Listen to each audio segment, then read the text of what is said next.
പുതിയൊരു വീഡിയോയിലേക്ക് എല്ലാവർക്കും സ്വാഗതം. അപ്പോൾ നമ്മളുടെ ഇന്നത്തെ റെസിപ്പി ഡ്രാഗൺ ചിക്കൻ ആട്ടോ. അപ്പോൾ എല്ലില്ലാത്ത ചിക്കൻ ഇവിടെ നീളത്തിൽ അരിഞ്ഞെടുത്തിട്ടുണ്ട്. ഇനി ഇതിനായിട്ട് നമുക്കൊരു ബാറ്റർ റെഡിയാക്കണം കേട്ടോ. അപ്പോൾ നമുക്കൊരു ബൗളിലേക്ക് 1/2 കപ്പ് മൈദ ഇട്ട് കൊടുക്കാം. ഇനി വേണ്ടത് കോൺഫ്ലവർ ആട്ടോ. 3 ടേബിൾ സ്പൂൺ കോൺഫ്ലവർ ഇട്ട് കൊടുക്കാം. 1 ടേബിൾ സ്പൂൺ ബേക്കിംഗ് പൗഡർ ഇട്ട് കൊടുക്കാം. പിന്നെ വേണ്ടത് 1 ടേബിൾ സ്പൂൺ കുരുമുളക് പൊടി ആട്ടോ, അതും ചേർത്ത് കൊടുക്കാം. പിന്നെ വേണ്ടത് 1 ടേബിൾ സ്പൂൺ ഉപ്പ്. ഇനി അടുത്തായിട്ട് വേണ്ടത് ഒരു കോഴിമുട്ടയാട്ടോ. കോഴിമുട്ടയും പൊട്ടിച്ചൊഴിച്ചതിന് ശേഷം ഇത് മുട്ടയിൽ തന്നെ ഇതെല്ലാം മിക്സ് ആവാത്തതുകൊണ്ട് കുറച്ച് ചൂടുവെള്ളം കൂടി നമുക്ക് ഒഴിച്ചു കൊടുക്കാം. ഇനി ഇതെല്ലാം കൂടെ മിക്സ് ചെയ്ത് നല്ല തിക്കായിട്ട് ബാറ്റർ റെഡിയാക്കാവേ. ഇതാ ഈ ഒരു കൺസിസ്റ്റൻസിയിൽ വേണം കേട്ടോ ബാറ്റർ റെഡിയാക്കാനായിട്ട്.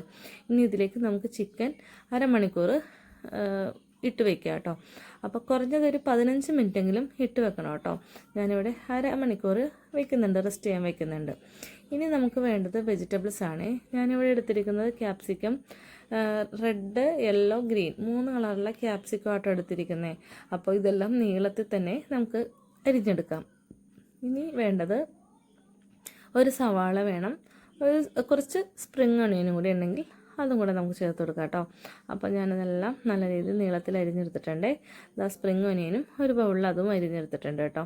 ഇനി പാൻ അടുപ്പത്ത് വെച്ച് ഞാനിതിൽ എണ്ണ ഒഴിച്ചു കൊടുത്തത് സൺഫ്ലവർ ഓയിലാട്ടോ. സൺഫ്ലവർ ഓയിൽ തന്നെ ചെയ്യാൻ ശ്രമിക്കണം. സാധാരണ വെളിച്ചെണ്ണ ഒഴിച്ചിട്ടുണ്ടെങ്കിൽ ആ ഒരു എണ്ണയുടെ ചുവയാട്ടോ മുന്നിട്ട് നിൽക്കുന്നത്.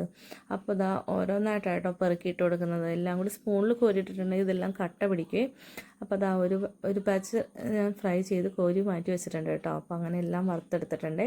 ഇനി ആ വറുത്ത എണ്ണയിൽ തന്നെ ആട്ടോ ഞാൻ പാൻ അടുപ്പത്ത് വെച്ചിട്ട് ഒഴിച്ചു കൊടുത്തിരിക്കുന്നത്. അതിലേക്ക് ഇഞ്ചിയും വെളുത്തുള്ളിയും നീളത്തിൽ അരിഞ്ഞിട്ട് കൊടുക്കാം. അത് മൂത്ത് വന്നപ്പോൾ അതിലേക്ക് 2 ടേബിൾ സ്പൂൺ ടൊമാറ്റോ കെച്ചപ്പ് ചേർത്ത് കൊടുക്കാം. 1 ടേബിൾ സ്പൂൺ സോയാ സോസും 1 ടേബിൾ സ്പൂൺ റെഡ് ചില്ലി സോസും കൂടി ആട്ടോ ചേർത്ത് കൊടുത്തേ. ഇനി അരിഞ്ഞു വെച്ചിരിക്കുന്ന വെജിറ്റബിൾസ് ഇട്ട് കൊടുക്കാവേ. ഇനി ഇതിലേക്ക് വേണ്ടത് 1/2 ടേബിൾ സ്പൂൺ, മുന്നേ ഉപ്പ് ഇട്ട് കൊടുത്തതുകൊണ്ട് ഉപ്പ് നോക്കിയിട്ട് മാത്രം ചേർത്ത് കൊടുത്താൽ മതി.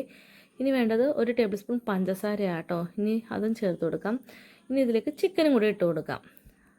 അപ്പോൾ ഒരു ഗ്രേവിക്ക് വേണ്ടിയിട്ട് ഒരു ബൗളിലേക്ക് 1 ടേബിൾ സ്പൂൺ കോൺഫ്ലവർ, കുറച്ച് ചൂടുവെള്ളം കൂടി ചേർത്ത് ഞാനിവിടെ ബാറ്റർ റെഡിയാക്കി വെച്ചിട്ടുണ്ട് കേട്ടോ. അപ്പോൾ അതും കൂടെ നമുക്ക് ഒഴിച്ചു കൊടുക്കാം കേട്ടോ. അപ്പോൾ ഇനി അതെല്ലാം കൂടെ നന്നായിട്ട് തിക്കായിട്ട് വരട്ടെ. ഇനി ഇതിൻ്റെ പൊക്കത്തേക്ക് നമുക്ക് ചേർത്ത് കൊടുക്കേണ്ടത് വൈറ്റ് എള്ള ഉണ്ടെങ്കിൽ എള്ളും കൂടെ ചേർത്ത് കൊടുക്കാം കേട്ടോ. അപ്പോൾ ഞാനിവിടെ എൻ്റെ കയ്യിൽ എള്ളുള്ളതുകൊണ്ട് ഞാൻ എള്ളും കൂടെ ചേർത്ത് കൊടുക്കുന്നുണ്ട്. ഇതിപ്പോൾ ചപ്പാത്തിയുടെയും പൊറോട്ടയുടെയും കുബൂസിൻ്റെയും ഒക്കെ കൂടെ നല്ല കോമ്പിനേഷനാണ്. അപ്പോൾ എൻ്റെ ചാനൽ ഇഷ്ടപ്പെട്ടാൽ ലൈക്ക് ചെയ്യുക, ഷെയർ ചെയ്യുക, സബ്സ്ക്രൈബ് ചെയ്യുക, എന്നെ സപ്പോർട്ട് ചെയ്യുക. താങ്ക്